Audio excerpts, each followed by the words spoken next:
É luta ou luto. Quem não governa é governado. Ou você vai lá e faz, através da Léo Áquila ou de qualquer pessoa que você acredita, ou você vai sucumbir numa política higienista que quer tirar você da população, que quer limpar a sociedade. Hitler que o diga, né? Que já tentou fazer isso e dizimou 6 milhões de judeus. Querem fazer isso com a gente. Querem o sangue branquinho, querem a pessoa bonitinha, padrãozinho. Não querem os pretos na situação de poder. Não querem travestis em situação de poder, mas vão ter que nos aceitar, porque nosso nome será resistência.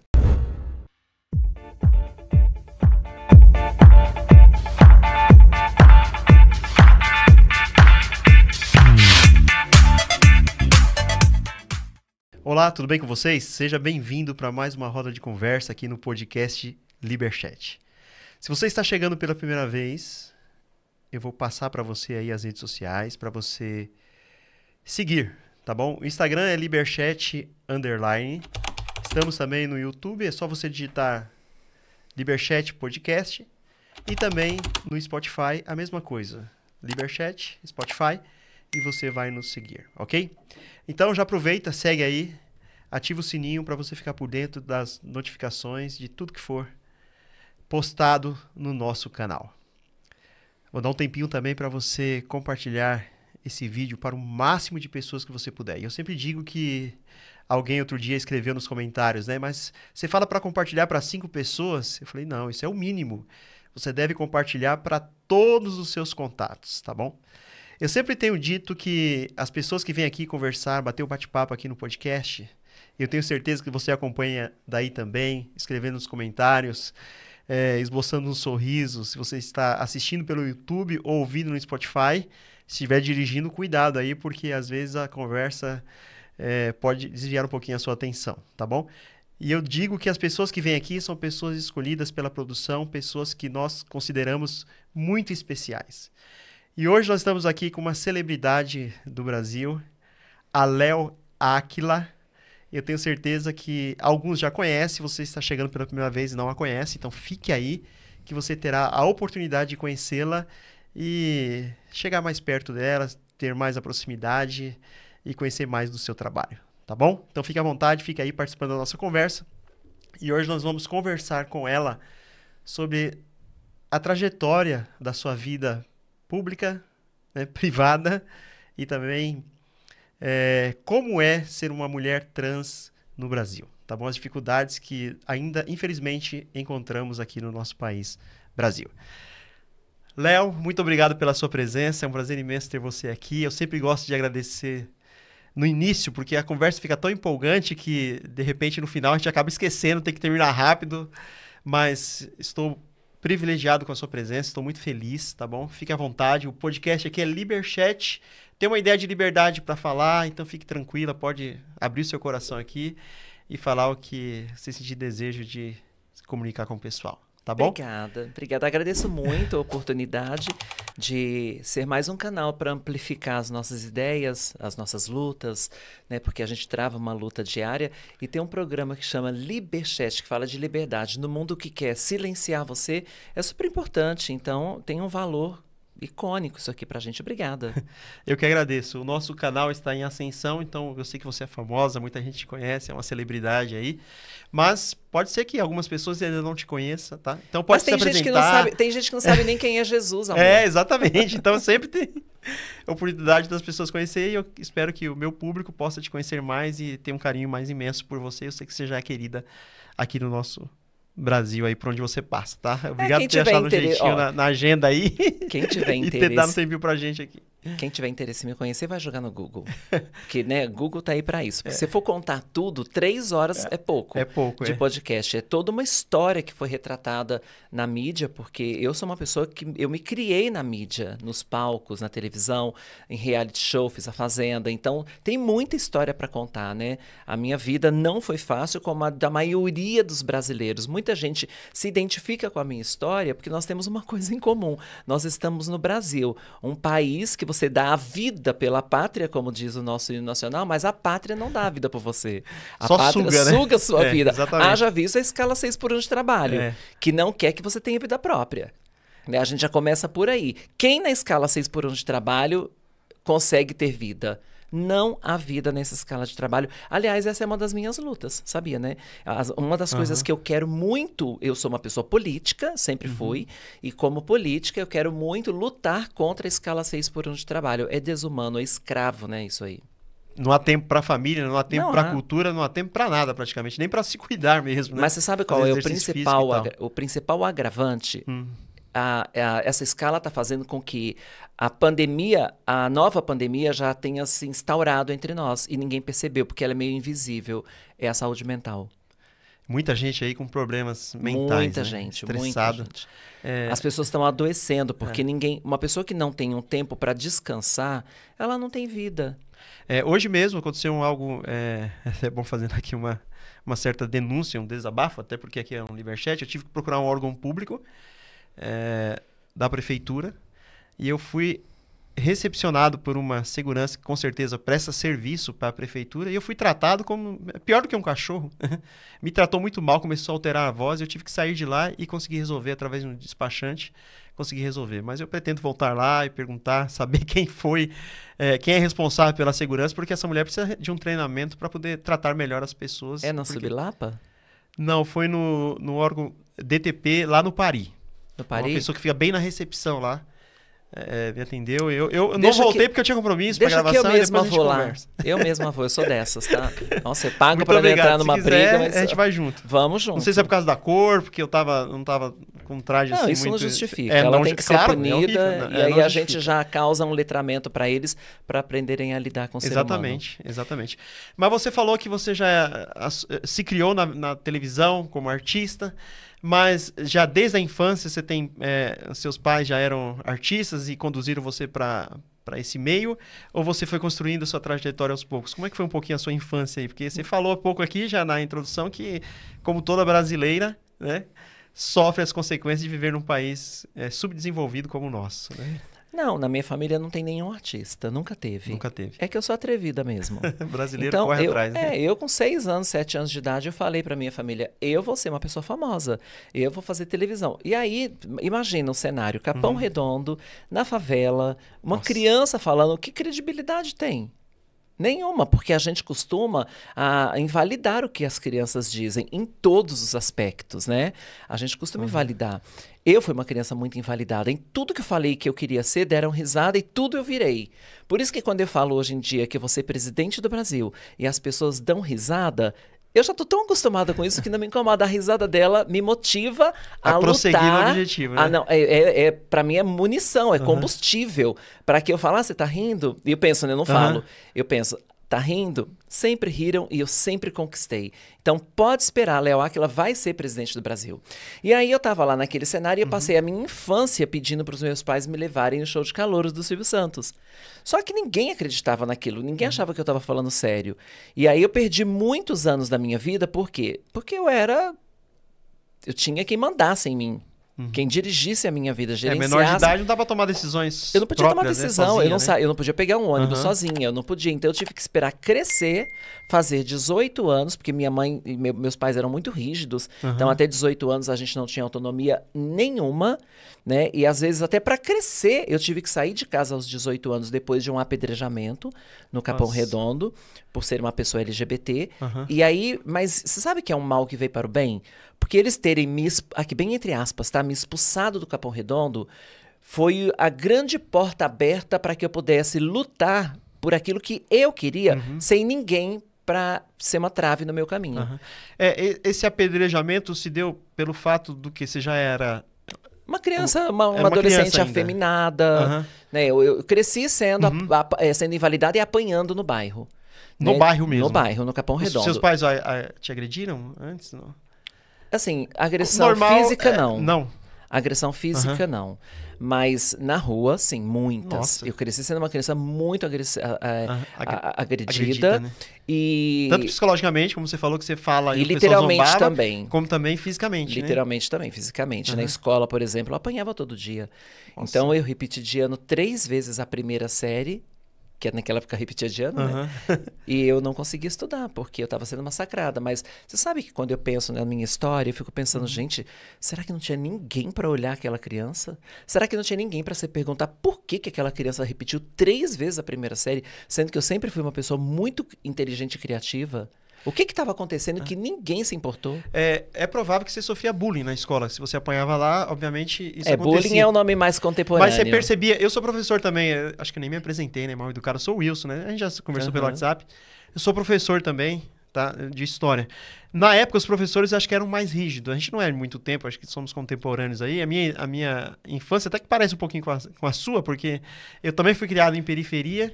E eu sempre lutei pelas minhas coisas também. O pessoal sempre falava, não, porque criança ouve muito não, dos pais e até da sociedade também, né? Mas os professores não viam isso, ou eles também eram, como é que eu posso dizer? Eles estavam machistas também? Eles estavam inseridos naquele sistema. Na verdade, é assim, ó, eu sei separar as coisas. Eu tenho 2 olhares para esses momentos que nós vivemos. Um deles essas pessoas são culpadas porque é de responsabilidade do adulto, seja professor, seja pai e mãe, cuidar daquela criança, mas cuidar de verdade, né? É só olhar, né? Por outro lado, todas as pessoas do Brasil, pais, mães, professores e sociedade, são vítimas de um sistema que nunca educou para esse olhar. Então, quer dizer, ao mesmo tempo que aquela mãe que bate no seu filho, que espanca seu filho porque ele é um menino afeminado, uma criança LGBT, ao mesmo passo que ela tá errada, ela também não é culpada totalmente. Por quê? Porque o sistema educou ela para isso. Ela não pode dar uma coisa que ela não tem. É estrutural isso aí, como o racismo também, o preconceito também é estrutural. A gente está desconstruindo tudo isso agora. Agora que a gente começou a falar sobre isso. E 500 anos para a história não é nada. Você é professor de história, você sabe disso. Daqui 500 anos, daqui 500 anos vão estar discutindo a mesma coisa. Infelizmente, né? Parece que na nossa contemporaneidade, no governo anterior, parece que houve uma provocação mais enfática, daí tá tendo agora uma reação àquela provocação que foi feita, né? Porque até um certo tempo, por mais que o preconceito não deveria existir, existia, mas parece que era meio velado. Com o governo anterior, parece que ele se tornou mais evidente, assim, porque escancaradamente... eles eram contra escancaradamente, então escancaradamente a gente assumiu a luta. Então foi bom pra gente, de certa em certas forma. Partes, né? A males que vem pra bem. Acordou. Acordou, o nosso exatamente. basta. A gente não vai mais aceitar voltar para armário. Ponto final. Ou é luta ou é luto. E nós não vamos deitar num caixão. Nós não vamos voltar para armário. Nós vamos lutar. E nós estamos aqui para isso.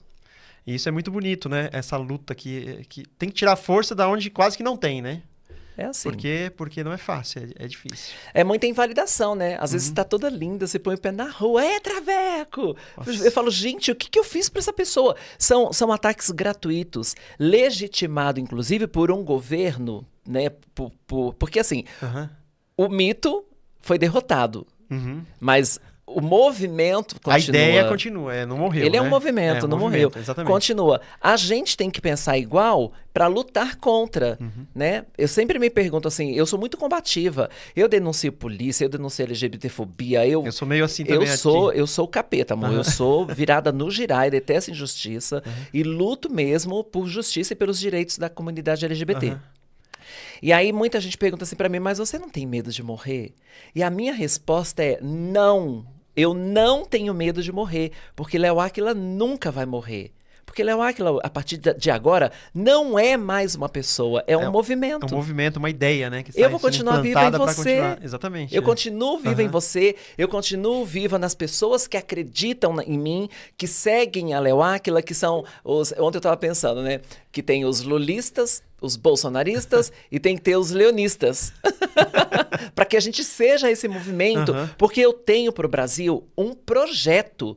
Eu não sou uma candidata, eu sou um projeto de mudança para o país. É muito mais do que ter uma cadeira e representar uma comunidade. Eu quero transformar esse país. E aí, para isso, existe um projeto que, se você olhar para a minha história, ele já foi pensado 25 anos atrás. Porque em 2002, eu era a única candidata LGBT do país. Nossa, a única. Única. Você sofreu objeção, né, pra se candidatar? Como é que Todas. foi? Assim? Todas? Todas. Possíveis, né? Porque na escola se sofria bullying. Nenhum Na partido infância era queria. muito não, né? Depois foi apedrejada. É, e aí depois eu foi pra tento me vida. candidatar para trazer uma representatividade para a comunidade LGBT, nenhum partido queria. E eu acabei me filiando ao PSC, Partido Social Cristão. O que mais deveria me rejeitar Foi o que te acolheu. me acolheu. Pelo menos fizeram a coisa correta. Mas eu precisava de uma legenda, eu não podia sair independente, que era meu sonho, tá? Sair independente sem me ligar a nada, porque assim... Mas acho que não eu não pode, sou, né? Não pode, Não pode, tem que estar ligado a um não pode, partido. mas isso é uma coisa errada. Eu queria lutar politicamente contra isso. Porque, por exemplo, eu sou aliada, eu sou de um partido que aceita o apoio do Bolsonaro, mas o que eu tenho com isso? Você tá entendendo? Entendi. Eu não posso responder pelos outros. Então, é injusto eu estar num partido e ser acusada por uma coisa que uma outra pessoa fez. Não sou eu. Então, é meio complicado isso. Eu adoraria. Eu sonho com um momento onde nós vamos evoluir a tal ponto que a gente vai poder sair, eu, pessoa física, e não eu, partido. É, porque né? sai em nome do partido e às vezes as pessoas tomam parte por um todo, né? Porque, pensa que assim, você pensa igual o partido pensa, nem Exato. sempre é assim, né? O que aconteceu? Quando eu fechei com o partido, era uma coisa. Já estava fechada, não podia voltar atrás. No decorrer do tempo, o partido enveredou para um lado que eu falo, ai meu Deus, não vai, foi. Mas o que eu posso fazer? Ou eu desisto de sair candidata e a gente perde a chance de ter uma cadeira, ou eu luto. Mas não tem aquele ditado que nós mesmos da comunidade LGBT usamos, que é ocupemos todos os lugares. É, tem que estar infiltrado em tudo, Tem né? que ter Isso, você usa a parte aqui que você usa a palavra certa, é infiltração. A gente tem que se filtrar até pra ficar de olho no que tá sendo armado contra a gente. Exatamente. Então, estar ali... É melhor ter inimigo por perto do que tê-lo Isso. longe, né? A comunidade LGBT tem que entender isso. É estar de olho. E você sabe que por eu estar nesse lugar, eu já evitei muita coisa que a comunidade nem sonha. Então, foi bom estar. É que nos bastidores você vai dando a sua opinião. Olha, isso não tá Claro. legal, essa fala não é coerente, né? Porque a sociedade, ela... Por mais que... Eu tiro por mim, entendeu? Por mais que eu tente me desconstruir e não ser preconceituoso, às vezes a minha fala pode ser contraditória. Por isso que às vezes quando eu trago alguém aqui que não é muito assim do meu convívio, eu pergunto, eu tô usando um termo correto? Está errado isso aqui? Me corrige. Pode corrigir até na gravação, você não busca tem esse problema. letramento. Porque eu preciso aprender. A sociedade precisa aprender. Mas eu quero né? que a comunidade entenda e pare de atacar os militantes LGBTs que não estão lá no PSOL, lá no PT, entendeu? Para! A gente tem que ocupar os lugares. E estar nesses lugares que, teoricamente, não é nosso, é importante porque a gente fica de olho. Eu vou te dar um exemplo. Eu tenho milhares de exemplos, mas eu vou te dar um muito prático.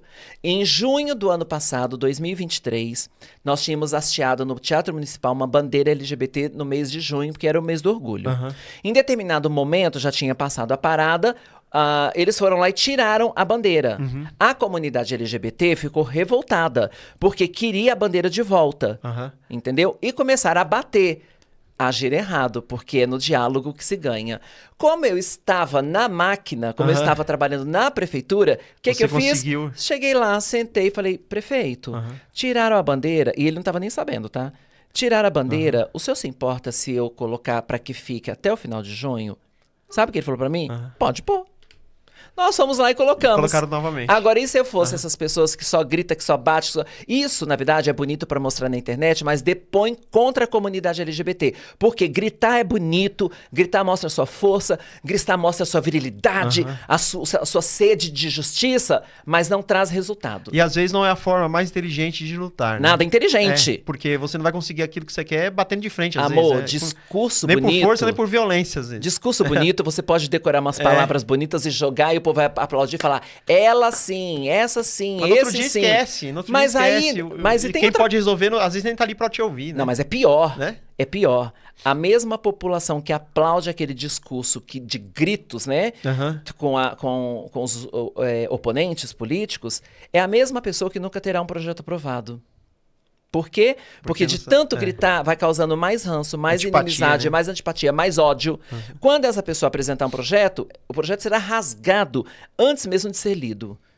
Eu tenho uma política inteligente. Eu sou a política da boa vizinhança. Eu sou a política democrática. Eu sou a política que sei ouvir o outro. Eu sou a política que sei argumentar com o outro. Eu sou a política do cafezinho. É uma política com mais sabedoria do que inteligência. Ou dosado ali, sabe? Porque uma coisa é você ser inteligente, outra coisa é você ter sabedoria. E outra coisa é se vender, né? É deixar os seus projetos de lado e se vender por causa da política, por causa de um cargo, né? No seu caso, não. Você usa a inteligência e consegue ali politicamente, com o jeitinho seu aí. Veja bem que eu trabalho num ambiente machista, de homens conservadores, e todos eles me respeitam. Tá. Só fazer um parênteses aqui, porque talvez alguém não se lembre que você é deputada suplente, Eu sou deputada federal suplente. Suplente e trabalha ainda como... Acabei de ser exonerada da coordenação da prefeitura, porque eu sou pré-candidata, e como pré-candidata eu não posso ocupar cargo público. Então eu pedi uma licença do meu cargo, é uma exoneração com teor de licença, para que eu possa concorrer às eleições esse ano. E aí... Pra você ver, foi a primeira vez que uma mulher trans, na história, consegue sentar nessa cadeira de poder e tomar decisões. Né? E foi muito bom, por quê? Porque pela vontade dos extremistas esquerdistas, eu não aceitaria. Né? Eles preferem me ver desempregada do que estar do lado desse ambiente machista que você falou. Tava falando aí, eu cortei um pouquinho. Só que meu boleto ninguém paga, né? Exatamente. Mas tem outra questão. Além de não pagarem meu boleto, eles não entenderam que muitas conquistas vieram para nós porque eu estava nesse lugar. Porque eu estava lá, e aí eles me chamam de chaveirinho da direita, que eu acho tão injusto. Agora, isso que a gente chama é os extremistas. Os extremistas de esquerda acham que, por eu estar no centro, eles acham que eu sou chaveirinho da direita. O que é uma grande mentira, uma grande injustiça. Mas eu tenho para esfregar na cara deles outra grande vitória, graças a esse lugar que eu ocupei. Quando fecharam os bares da Rua Vieira de Carvalho, que eles foram pra rua fazer manifestação, não sei o quê, aí me acionaram. E também, porque essa prefeitura é homofóbica, porque não sei o quê, aí eu falei, calma, deixa eu pesquisar o embrião do problema. Aí onde aconteceu, né? O porquê. Comecei a puxar toda a documentação e descobri que não tinha sido a prefeitura que tinha fechado os bares, que tinha sido o Ministério Público. Nada a ver com a prefeitura. Aí eu fui até o Ministério Público, puxei toda a documentação, descobri quem era o promotor, me reuni com o promotor, perguntei qual era o motivo. Era uma denúncia anônima por causa de barulho e provavelmente concorrentes desses bares. Um denunciando o outro pra poder fechar e o outro continuar ganhando dinheiro, Provavelmente. O próprio promotor me falou isso. Ou seja... A militância de esquerda extrema estava na rua, manifestando, dizendo que era o prefeito Ricardo Nunes que era homofóbico, que não sei o que, Eu não estou dizendo que ele é o que ele não é, eu tô falando a verdade aqui. É o que estava acontecendo, exatamente. Só isso aqui é pra isso, é pra falar mesmo. Só que quando eu fui pesquisar, eu descobri que o Ricardo Nunes não estava nem sabendo do que estava acontecendo. Ele estava apanhando à toa, é isso que eu não gosto. Eu não defendo a direita, mas eu não gosto de injustiça, seja qual for. Isso é prudência, porque você está ouvindo os dois lados. O que aconteceu aqui, o que aconteceu aqui? Aí você pode tomar posição. É por isso que eu tô no centro. É por isso que eu sou uma pessoa de centro. Eu acho que as pessoas de centro é um lugar estratégico de equilíbrio, né? Porque eu tô olhando dos dois lados esquerdo para ver quem tá certo e quem tá errado, e eu pareço uma espécie de juíza, e fico ali julgando, não, isso não, sabe? E aí eu vou colocando as coisas no centro, no eixo. E você tem a sua identidade, você não perde a sua identidade, porque você sabe o que você quer, para onde você quer ir, como vai chegar. Mas o que aconteceu? Eles marcaram uma manifestação para uma sexta-feira, só tô te mostrando como é importante estar nesse lugar. Eles marcaram uma manifestação para uma sexta-feira para bater em quem? No prefeito, para poder exigir na força, no grito, na manifestação que os bares abrissem. Quando eles chegaram lá, os bares estavam abertos. Já tinha resolvido o problema. Né? Por quê? Porque eu fui no embrião do problema. Eu descobri o caminho mais curto, que é achar onde está o problema. Conversei com o promotor, expliquei para ele que aquilo é um lugar importante pra gente, um lugar de resistência, que já destruíram tudo que a gente tinha, que só tinha sobrado o Largo do Arocha. Ele se comoveu com a história e liberou, e nós abrimos os bares. Quando eles chegaram lá com a manifestação, eu tava lá... Bem-vindos! Os bares estão abertos. Aí eles tomar cervejinha. Aí eles ficaram com ódio de mim. Por quê? Porque eles queriam a manifestação. Mas aí os bares estavam abertos, acabou a manifestação. Né? Quer dizer, eu, entre aspas, perdeu força, quebrei as pernas deles. Mas eles deviam fazer... Você chegou na frente, mas resolvendo o problema que eles estavam lutando. Mas se eles fossem unidos comigo, nós teríamos usado aquele caminhão de som e aquele povo todo pra quê? Pra festejar. Exatamente. Mas eles ficaram com... a conquista, né? Eu acho que é o nome inveja, eu não sei. Em todo lugar, em todo setor, você sempre vai encontrar. Agora, eu não vou deixar de lutar porque eles acham isso, eles acham aquilo. Deixei isso muito claro no vídeo que eu fiz. falando, façam a parte de vocês, façam a militância de vocês, me deixem em paz, porque eu nunca fui atrás de vocês pra nada, ninguém nunca viu um comentário meu em redes sociais. Eu desafio qualquer pessoa a achar um comentário meu atacando qualquer pessoa em qualquer página, em qualquer rede social. Eu não sou essa pessoa. Eu, ao contrário, eu sou sempre atacada.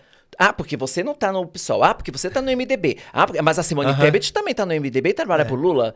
Então qual é o problema de eu estar no MDB? Ah, mas aí o Bolsonaro... Eu quero que se lasque o Bolsonaro. Sabe o que acontece? As pessoas não têm uma educação política no Brasil. Não tem. Poucas pessoas têm, até mesmo muitos políticos. Eu vejo, às vezes, pessoas que fazem parte de determinado partido político que não fazem a leitura correta da política. Tiririca, né? São vários. Se fosse só ele, acho que tava resolvido. Mas o problema. É um grande exemplo, entendeu? né? O Brasil que dá credibilidade pro Tiririca, que é um palhaço, com todo respeito a ele. Eu tô Aos falando artistas politicamente. Eu acho que como artista ele é gigante. Ele, o filho que eu amo de paixão. Mas a gente tá falando de política, de responsabilidade, de transformar uma nação. Porque o meu sonho é tirar o Brasil estagnado no lugar que tá e empurrar esse Brasil pra frente. Mas a gente, pra fazer isso, não dá pra fazer sozinho. A gente precisa de conjunto, a gente precisa de informação. Senão seria uma ditadura, né? E na Lógico. democracia você tem que trabalhar Claro. com as pessoas, porque o sistema funciona assim, Então, né? mas eu tô de saco cheio dessa palhaçada de... A esquerda radical fala que queremos democracia, mas não aceita a opinião do outro. A direita radical fala queremos democracia, mas não aceita a opinião da esquerda. Ah, vá a merda. Cada um quer impor a sua opinião, né? Claro, gente, o que é isso? Virou brincadeira? Não há diálogo, né? Sabe o que tá parecendo? Eu vejo o Brasil hoje assim, ó. Uma quadra numa escola de quinta série, a turma C e a turma B. Ah, pelo amor de Deus. Mas dá pra melhorar, né? Espero que melhore um dia. Por favor, né? Tá na por hora, favor. né? Deixando um pouquinho agora sobre a política, você chegou na televisão, você falou que o pessoal não te levava até lá, você falou que ia chegar lá. Sim. E como você chegou no show de calor? Você é cantora de ópera também, né? Canto ópera. E aí você fez curso pra poder cantar? Ou Estudei 10 anos 10 ópera. anos, hein? Mas Fez na verdade, conservatório? fiz. Mas na verdade, o que acontece? Quando eu fiz 18 anos, eu decidi que daquele momento em diante, ninguém mais ia me invalidar e nem destruir os meus sonhos. Romper as barreiras, né? Aí a primeira coisa que eu fiz foi uma coisa que nunca permitiram que eu fizesse, que foi entrar numa aula de balé clássico. Nossa. Aí eu comecei aos 18, bem tarde, porque balé clássico você tem que começar com 5 anos de idade. Eu aos 18 entrei na aula de balé e fui estudando. Estudei a vida inteira, porque eu comecei a trabalhar com shows logo em seguida, né? Com 20 anos eu já estava nos palcos, já tinha tirado proveito que eu aprendi, eu tinha que correr contra o tempo. Então eu estudava mais que todo mundo. Eles saíam da sala de aula e eu continuava estudando. Ralando eu continuava ali me pra poder ser alongando. alguém, né? Eu continuava pirueta. Eu ficava dando pirueta o dia inteiro pra achar o eixo, o equilíbrio. Então eu sempre tive que correr atrás do tempo, do prejuízo. E aí eu acabei alcançando algumas pessoas nesse esforço, né? Tanto esforçar. E aí fiz vários festivais de dança, participei como bailarina de vários festivais. Fiz aula de balé clássico com as meninas, porque menino não usa ponta, né? Sapatilha de ponta. É só mulher. E eu falei, não, eu vou usar sapatilha de ponta, eu quero ser bailarina. E aí comecei a fazer aula de balé com as meninas, e aí eu era rechaçada na academia. Nossa. Por causa disso. Mas pelas meninas ou pelos meninos? Por todo mundo. Por todo mundo. Por todo mundo. As meninas achavam... Depois a gente conquista a mulherada, né? Elas são mais maleáveis, a gente conquista. Mas eu era rechaçada na academia. Nossa. Por fazer aula com as meninas e usar sapatilha de ponta. Que homem não usa sapatilha de ponta. Então, quer dizer, tudo que eu fiz, eu tive que enfrentar uma luta. Até pra usar uma sapatilha de ponta, foi uma guerra. Na academia, né? E essa guerra continua até hoje. Não vai parar. Não tem fim. Quando não é uma coisa, é outra. Teve um apredejamento físico, mas parece que o apredejamento... vamos chamar assim, virtual, né? Verbal, continua até hoje, não para. Né? Esses ataques verbais, que hoje a gente chama de haters, né? Não tem fim. Vindo pra cá, eu acabei de responder um hater, inclusive. Aí você conquistou? Começou a ser bailarina? Aí eu fui, com 20 anos, eu me inscrevi no show de calouros do Silvio Santos. Eu fui até o SBT. Eu nunca tinha feito show profissional, né? Como transformista, que eles falavam na época. E aí eu me inscrevi, passei no teste e fui chamada pra gravar. E naquela época era o sonho de todo transformista no Brasil inteiro ganhar aquele concurso. Que era um show de calouros que você tinha que ter 5 vitórias consecutivas. Então todo domingo você voltava durante 5 vezes e não podia perder. né? Tinha muita gente que perdia na quarta vitória e tal. Nossa. E aí era duríssimo. Então, e eu sem querer ganhei as 5 vitórias. Sem querer querendo, Sem né? Que foi pra querer. ganhar, né? Mas você sabe que eu queria uma apresentação, era meu sonho. Chegando lá já tava realizado, falar né? que aparecer na televisão, eu pensava, se eu aparecer na televisão uma vez, ainda que seja só pra me mostrar, mostrar meu trabalho, já tá bom. Eu nunca achei que eu ia ganhar, porque eu concorria com artistas profissionais, e era meu primeiro show. Nossa. Então eu concorria com artistas riquíssimos, aquelas mulheres trans da Europa, maravilhosas, com plumeiros gigantes, e eu, pobre de maré, desci. Mas a autenticidade... Você trabalhava já ou só tava... Não, eu tava tentando. Tava tentando emprego, né? E aí eu com um vestidinho que eu comprei num brechó, que pintei de prata com spray, Nossa. tentando a vida ali, sabe? Assim, muito, muito, muito pobre. Pobre de maré desci. E aí, a autenticidade que eu fiz, eu interpretei uma boneca, foi a primeira música que eu fiz, que foi Gloria Gaynor, I Will Survive, Eu Sobreviverei. Olha só, hein? Já tava escrito. Tá no futuro, né? O Will aí. I Will Survive. E aí, eu nem sabia nada de inglês, escolhi essa música por acaso com esse nome. E que tem tudo a ver de eu estar viva hoje, e eu entendi agora por que inconscientemente eu escolhi essa música. Futuro, eu já tava projetando É uma meu sobrevivente, futuro. né? Do sistema de tudo, né? E aí, o que aconteceu? Eu entrei pra concorrer com uma menina que na época, eu lembro que ela chamava Agatha. Quando eu vi essa Agatha, eu falei, meu Deus, eu vou ser engolida por ela. Eu era muito, muito, muito... Eu sou magra hoje, pensa isso, 20 quilos a menos. Nossa. Eu era uma caveira. E ela toda gostosona, toda rabuda, toda produzida. peituda. Nossa, muito brilho, muita riqueza. Eu falava, meu Deus, eu nunca vou chegar aos pés dessa mulher, vou ser humilhada. Mas ganhei dela. Pela autenticidade do trabalho. E aí eu não parei mais. Ganhei a primeira, ganhei a segunda, fui parar lá na quinta, ganhei o troféu. Virei, na época, o maior transformista brasileiro. E comecei a viajar de norte a sul, de leste a oeste, país todo. Fui parar na Europa, fiz show em Bruxelas, fiz show em Miami, fiz show em Orlando. Viajei. Aí dali você fez sua vida financeira também? Financeira. Aí comecei artista, a ganhar né? muito bem. Aí fui parar na televisão.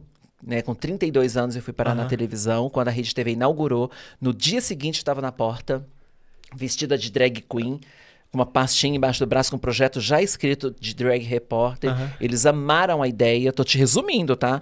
Eles amaram a ideia, me colocaram para fazer um teste. No mesmo dia do teste, colocaram a matéria no ar. De 1 ponto foi para 7 pontos de audiência. Nossa. Eles falaram, tá contratada. Aí fiquei 20 anos na Rede TV, só saí quando eu fui pra Fazenda. Aí você foi convidada pra Fazenda, e na Fazenda foi boa a experiência lá? Eu digo que foi meu melhor e meu pior momento, porque é uma prisão.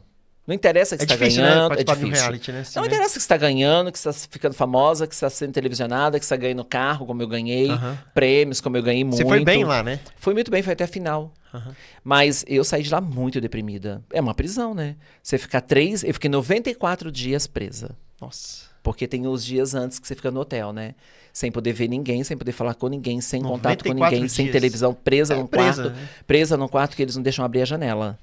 Nossa. Você não tem contato com ninguém, eles colocam sua comida assim quase embaixo Celular da mesa. Não pode ter nada. Você pode ter um livro. É uma solitária, então. Você pode ter um livro. Um livro pode. Só um. Eu li esse livro 10 vezes. Ah, não pode trocar, né? Eu li um, depois troca. Não, você pode só quando entra na Fazenda. Que aí, por exemplo, a Viviane Araújo me emprestou dela. E eu dei trocando pelos participantes que ali estão, né? Aí eu tava lendo um livro de Chico Xavier, muito legal, que chamava Sexo e Sexualidade. Não, Sexo e Espiritualidade.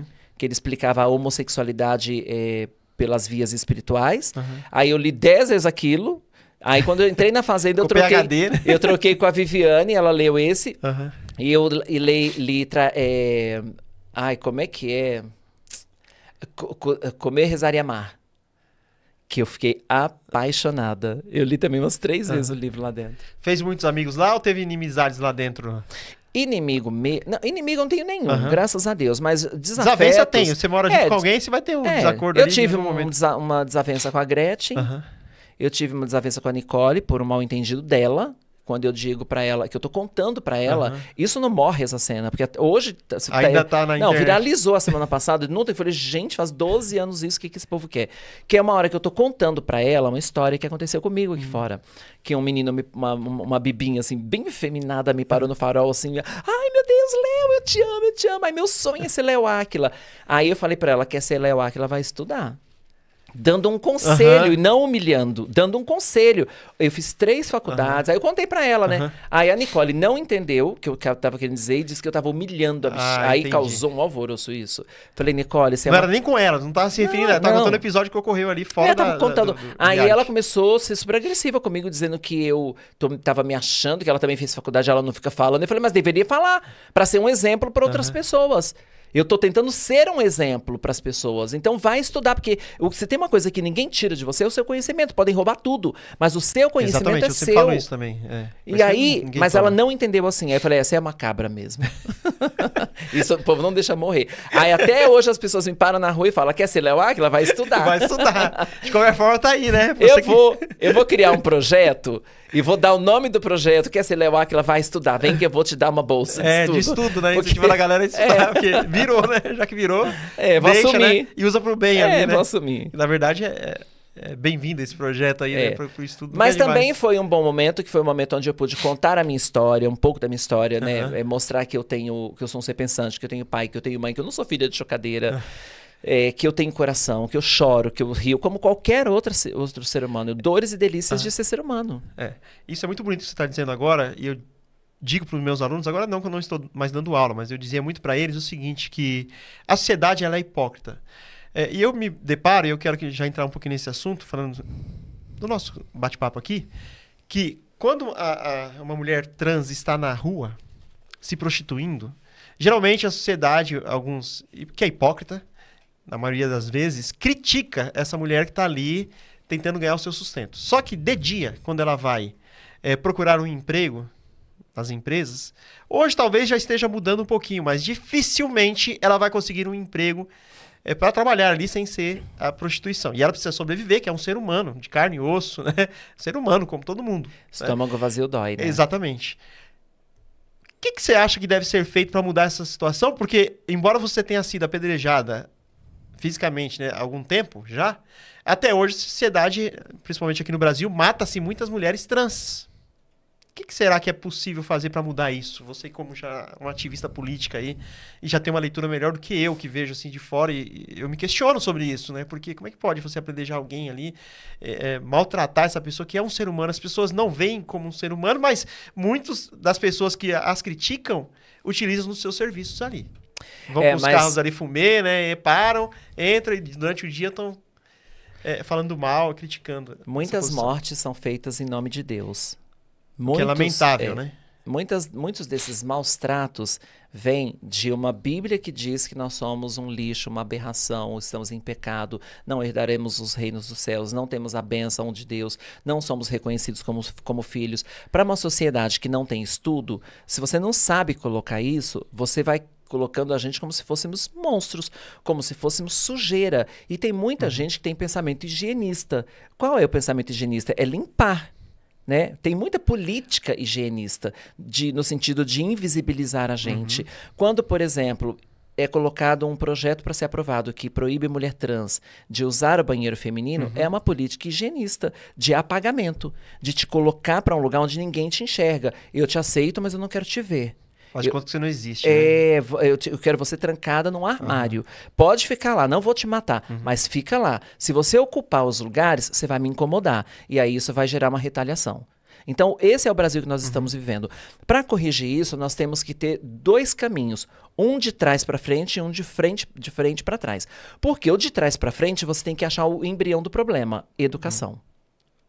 Uma boa educação de qualidade vai fazer com que a criança que está sendo educada hoje seja o adulto que amanhã não vai me humilhar, não vai me apedrejar, não vai me chamar de traveco na rua. Vai aprender a respeitar as diferenças e conviver com elas. Não é só respeitar, é conviver. É aquilo que você falou, que senão você pode ficar num apagamento ali, você não está convivendo, né? Tô deixando de escanteio. O verdadeiro problema, então, está na educação. Enquanto nós não reformularmos a educação de verdade, a gente vai ter que ficar enxugando gelo. Né? Esse outro caminho, que é tentar cuidar do que já está aí, é o enxugar gelo. Então tentar fazer, por exemplo, a minha bandeira. Você sabe que eu revolucionei o mercado de trabalho para as trans aqui no São Paulo. Eu não sabia, pode falar mais. Eu revolucionei. Só esse ano, em 2024, até junho, que foi quando eu ainda estava coordenadora, nós arrumamos 3.100 vagas de trabalho. Nossa, parabéns aí. 3.000. Eu tenho... Tirando essas mulheres da rua, né? Tirando da rua, né? dando casa para morar, dignidade, outro projeto Transcidadania, que é uma bolsa de estudo para que elas possam estudar de R$ 1.480 por mês. Que bom, hein?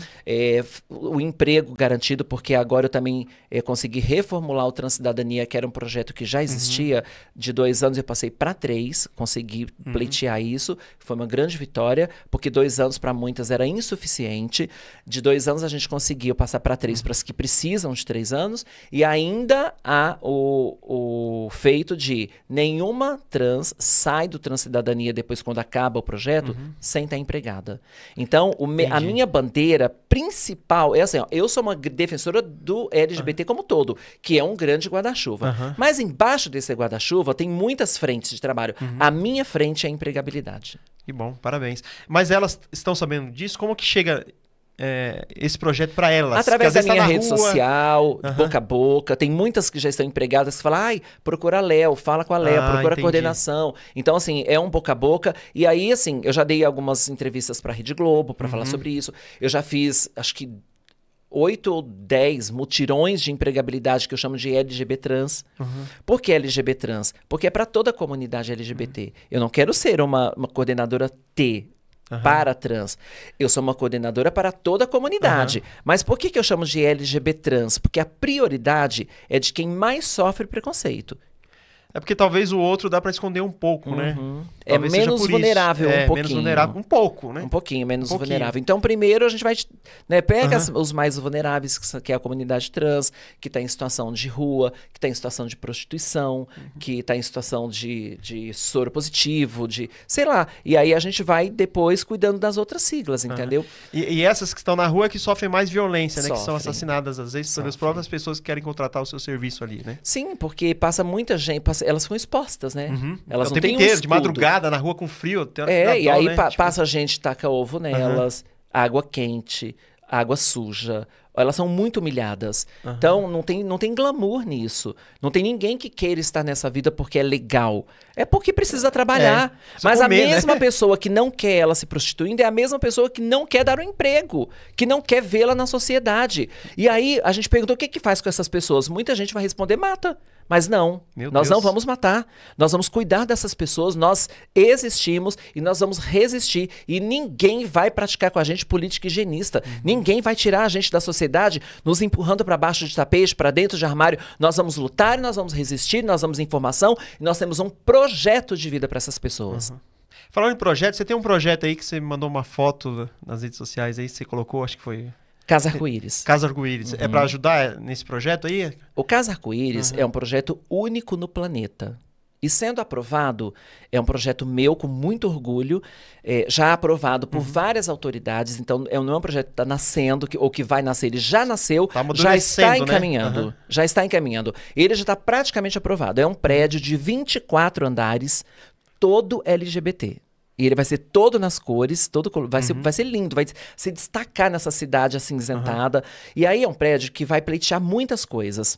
Turismo, porque vai vir LGBT do planeta, do mundo inteiro, para poder conhecer isso, porque vai ser um fenômeno, vai beber dessa fonte. Nós vamos colocar a comunidade LGBT do Brasil, a começar aqui por São Paulo, porque eu sou de São Paulo, no topo do mundo.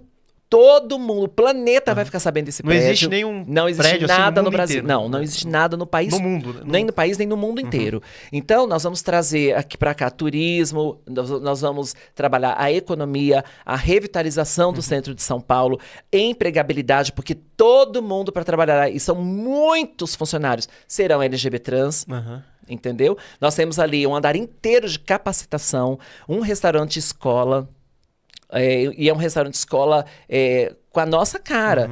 Ele vai ser todo meio cabarezinho. Então, todos os garçons... A pessoa se sentir acolhida ali, né? Todos tá os no ambiente garçons, dela ali, né? Todos os garçons são drag queens. Aí, no meio do nada, tem um show.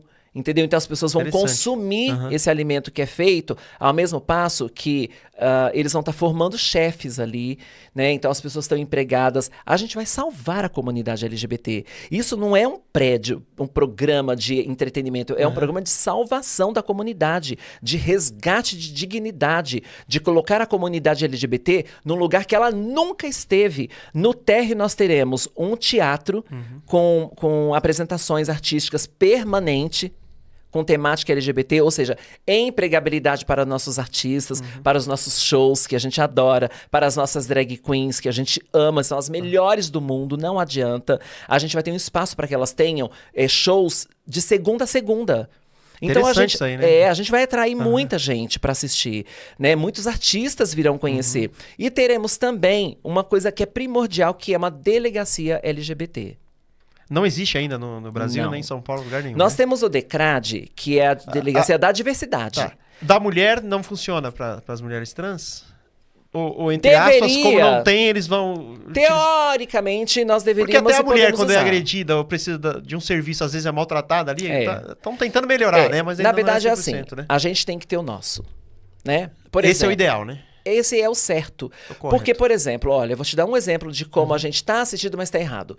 Hoje, homofobia, transfobia, LGBTfobia é crime. Mas é um crime que entra como racismo. Então há uma subnotificação. Se você perguntar hoje quantos crimes de LGBTfobia tem, não existe, porque ele entra como racismo.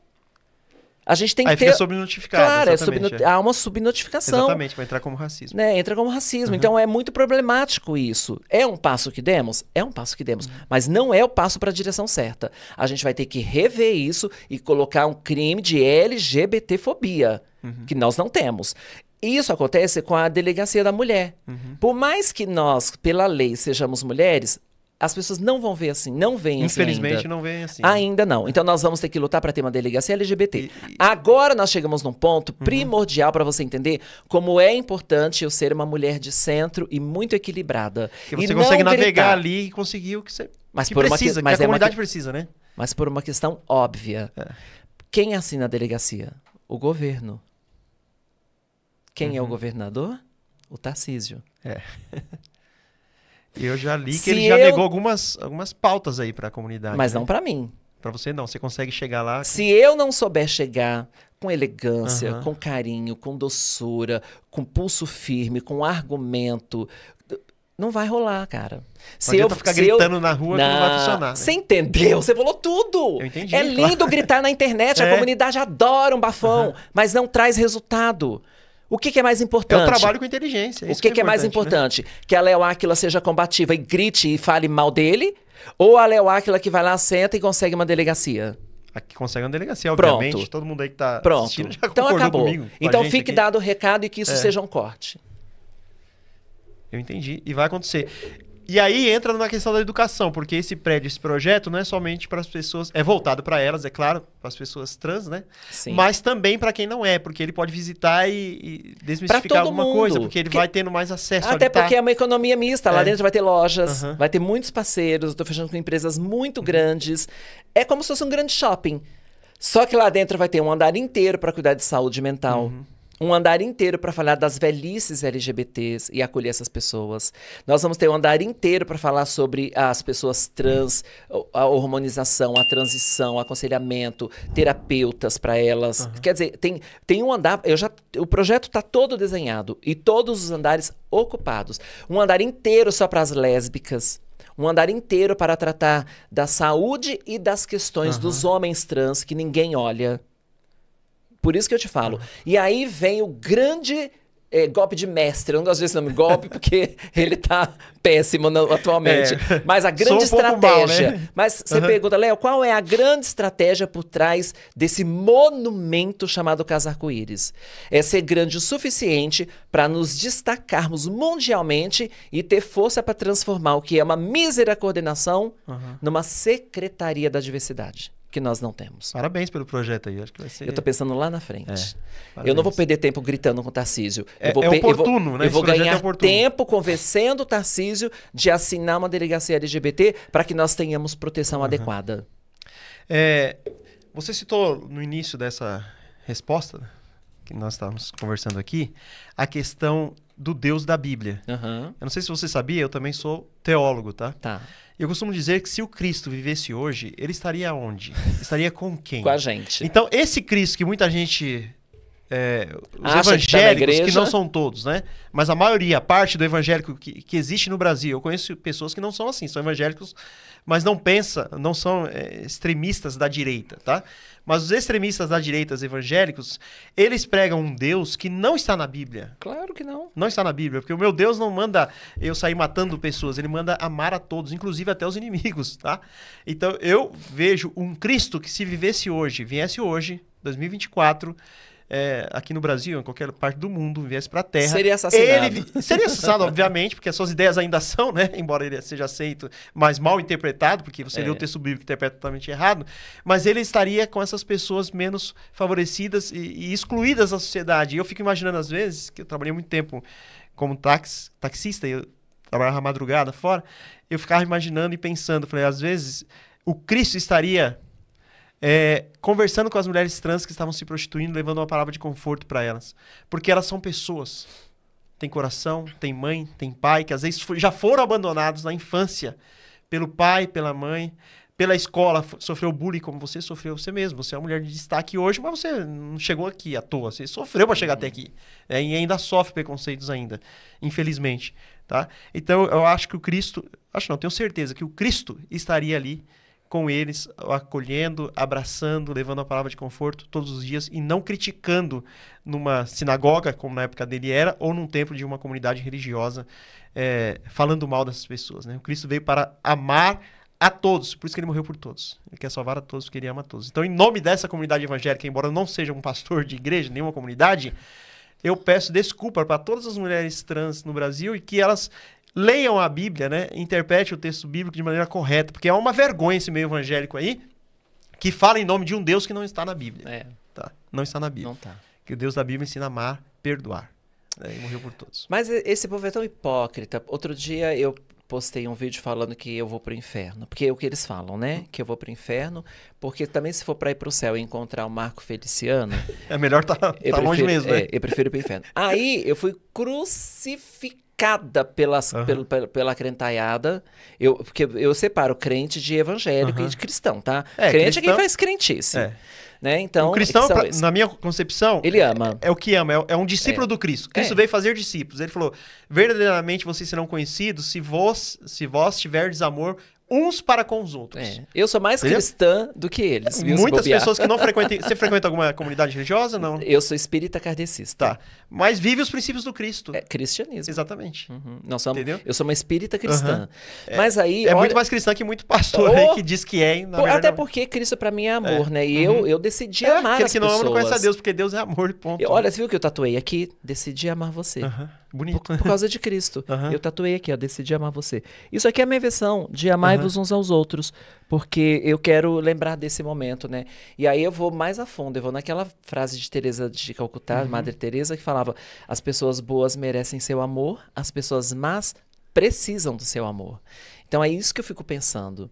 Porque eu também sou hostilizada por algumas trans. Mas eu penso em Madre Teresa. As pessoas más precisam do seu amor. Eu vou lá e dou o que elas precisam, que é o amor.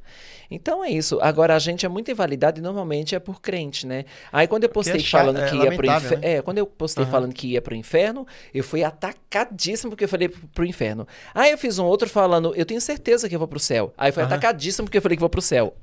Vai ter o quê? Vai pra onde então, né? As pessoas colocam em nome de Deus como se fosse o próprio Deus, né? Isso é uma arrogância, né? Me o que julgam, teologicamente é considerado pecado fazer isso que eles fazem. Essa semana eu vi um vídeo de uma mulher que passou mal num culto e o pastor, ao invés de socorrer a mulher, disse que ela estava com demônio. E a mulher estava tendo um infarto. Então, quer dizer... Eu dei aula de religião há muito tempo e eu sempre dizia para os alunos, falava, nem tudo que acontece numa comunidade religiosa é demônio. Dor de cabeça não é pombagira. Né? Toma um Doril e passa. A propaganda do Doril. Quem sabe o Doril patrocina aquele Liberchat, a gente cresce mais, né? Mas toma um remédio pra dor aí, um analgésico, que vai curar. Então não é demônio, entendeu? E aí o cara ali, pra ser um propagandista, pra dizer que tem Deus no coração, ele começa a fantasiar ali. O que você tem e tal? Aí começa a dizer que é demônio. Ah, mas também, ó. E tem uns combinados, tem. Acontece de uma pessoa ser possessa, tá? Até acredito. Nossa, entra na internet e digita assim, ó. Milagres que deram errado. Mas tem casos aí que muito forjado e não, né, você vê fica ridículo, né? Ridículo. Agora sim, eu fico pensando em Deus. Eu tô falando assim, não como arrogância, como anticristo, como invalidação, como blasfêmia, nada disso. É como ser humano pensante e curioso. Mas se foi Deus que criou tudo, ele criou o demônio. Sabe, essas coisas, essas contas não batem pra mim. É uma ideia filosófica que se você ficar pensando muito, não vai ter resposta. Não tem resposta. Louca, né? Então, assim, é por isso que eu prefiro... se limitar, né? Me limitar a amar os outros. Porque se eu for tentar entender questionadora como eu sou, eu vou deixar de acreditar em Deus. Eu fiz história, eu já era cristão na época, e o pessoal falava assim, ó, você vai estudar história, você vai se tornar um ateu. Só que depois eu fui estudar teologia. E eu percebi que há mais teólogos, ou muitos teólogos, que se tornaram ateus e continuam sendo teólogos. Porque quanto mais você estuda sobre Deus, menos você vai entender sobre ele. Porque senão você seria Deus, teria que ter a mente de Deus. E ele é Deus, ponto final. Então, e ele se revela naquilo que ele quer se revelar. Porque senão não seria Deus. Mas entendeu? Se tem uma coisa que... Isso eu não acredito. Isso eu bato pé com qualquer pastor. Eu discuto cara a cara com qualquer um. Deus não vai mandar ninguém para o inferno. Porque não existe livre-arbítrio. Porque a desculpa deles para mandar as pessoas para o inferno é você usou o seu livre-arbítrio, foi você que escolheu. Não importa quantas vezes você mudar de ideia, Deus já sabe a sua última decisão. Antes de não, você... Aí seria o calvinismo, né? A predestinação ali no caso. Aí não teria... Não, né? Aí não tem graça. Se Deus já sabe tudo, ele já sabe que eu ia ser essa mulher e que eu vou morrer essa mulher. Mas aí entra a questão do amor mesmo. Porque no fato dele criar, sabendo das possibilidades que poderiam ocorrer ao criar um ser pensante com livre-arbítrio, então, aí eu digo, agora é filosofia, né? Eu digo que Deus correu um grande risco, que é de ser rejeitado. E nessa questão, é por isso que a essência dele é o amor. Porque ele ama todos incondicionalmente. Imagina, nem a gente que é pobre e mortal não mandaria um filho pro inferno. Exatamente como ele Você acha que Deus vai mandar? Não. Com o amor que ele tem, que é infinitamente maior? Não. Eu não acredito. Não acredito. Exatamente. E tem que entender o que é inferno também, né? Porque esse inferno que é pregado por aí é aquele já existe aqui. É aquele que você fica pra sempre queimando, sendo torturado. É o inferno criado na Idade Média. Que Deus é esse? Mas inferno, na etimologia da palavra, é um lugar escuro. Entendeu? Se refere, biblicamente falando, fazendo uma exegese do texto, é um lugar escuro, é a sepultura, onde todo mundo vai. Tipo, crente e não crente, vai pra lá, pra sepultura quando morre, pro cemitério, entendeu? Não esse local que a pessoa fica sofrendo ali. Isso foi criado na Idade Média pra vender indulgência, e o povo ganhar dinheiro e ficar rico, né? Em algumas boates, esse lugar escuro já existe, chama Dark Room. Léo, a nossa conversa tá muito boa aqui, mas o tempo tá esgotando. Mas é muito rápido. É muito rápido. Pra quem não sabe, ela está saindo candidata a deputada... Não, perdão. Eu já sou deputada federal suplente, a vereadora de São Paulo. A vereadora. Rapidamente, fala os seus... Você já falou aqui praticamente os seus projetos. Você quer dar uma resumida a mais, dar uma enfatizada a mais nos seus projetos quando você se tornar vereadora? A minha ideia é combater o preconceito, seja ele qual for. Racismo, contra pobre, contra PCDs, né? Pessoas com deficiência e tal. Mas aí eu não consigo combater racismo na raiz do problema, que é a educação. Então eu tenho um projeto educacional muito eficaz, mas o meu desejo é salvar a comunidade LGBT dessa política nociva e higienista que está rolando por aí. Eu digo que o Brasil é uma grande chocadeira, né, que tem ligada numa tomada que tem aquele ovo sendo chocado, e que quando esse ovo eclodir, não é uma pessoa, é um movimento, é uma coisa muito ruim contra todas as minorias, pessoas pretas, mulheres, né, contra todas as minorias no poder. Provavelmente é homem, branco, cristão, hétero, tá ali. O meu trabalho consiste em tentar desligar da tomada essa chocadeira. E eu preciso de pessoas para me ajudar nisso. Então, eu sou pré-candidata, minha candidatura deve se confirmar dia 3. E aí a gente começa uma campanha mesmo, uma eleição mesmo. E eu peço que para que as pessoas não duvidem, porque eu nunca estive lá. Para mostrar quem eu sou, eu preciso estar nesse lugar. Então, se eu realmente vier candidata, se isso se for confirmado mesmo, podem acompanhar pela minha rede social, deem um voto de confiança e cobrem depois. Né? E me deixem pôr esse prédio de pé, porque vai colocar a comunidade LGBT no topo do planeta. É isso mesmo. muito obrigado pela sua presença aqui. Passou muito rápido mesmo, tem que marcar mais aqui pra gente conversar, tem muita tá coisa bom? Pra falar. Você é bem-vinda pra voltar aqui mais vezes. Eu sei que é fácil achar a Léo nas redes sociais, mas passa aí o seu Instagram, né? @Leonora Aquila Oficial é meu Instagram. Leonora Aquila Oficial. Aquila tem 2 L's. Lá no TikTok, quem quiser ver o barraco, porque aí ao vivo a gente fala mesmo, aí eu faço live todos os dias quase. Tô tentando, né? Minha agenda tá uma loucura, é Léo Aquila. Tá bom. Deixa uma palavra de conforto para as minorias aí que sofrem ainda preconceitos nos nossos dias e talvez para os políticos aí, já que você tá no meio deles aí. Pra população. Então, É luta ou luto. Quem não governa é governado. Ou você vai lá e faz através da Léo Aquila ou de qualquer pessoa que você acredita, ou você vai sucumbir numa política higienista que quer tirar você da população, que quer limpar a sociedade. Hitler que o diga, né? Que já tentou fazer isso e dizimou 6 milhões de judeus. Querem fazer isso com a gente. Querem o sangue branquinho, querem a pessoa bonitinha, padrãozinho. Não querem os pretos na situação de poder. Não querem travestis em situação de poder. Mas vão ter que nos aceitar, porque nosso nome será resistência. É isso aí. Parabéns aí. Espero que você tenha gostado do nosso bate-papo. Compartilhe esse vídeo para o máximo de pessoas que você puder. Siga nas redes sociais, Liberchat_. Tem um YouTube e também o nosso Spotify. Grande abraço, Léo. Sucesso na sua trajetória. Parabéns pelos seus projetos. Estou muito feliz com a sua presença aqui. Tenho certeza que o pessoal de casa gostou. Coloque aí nos comentários e compartilhe esse vídeo para o máximo de pessoas que você puder. Tá bom? Grande abraço. Fiquem com Deus. Tchau, tchau.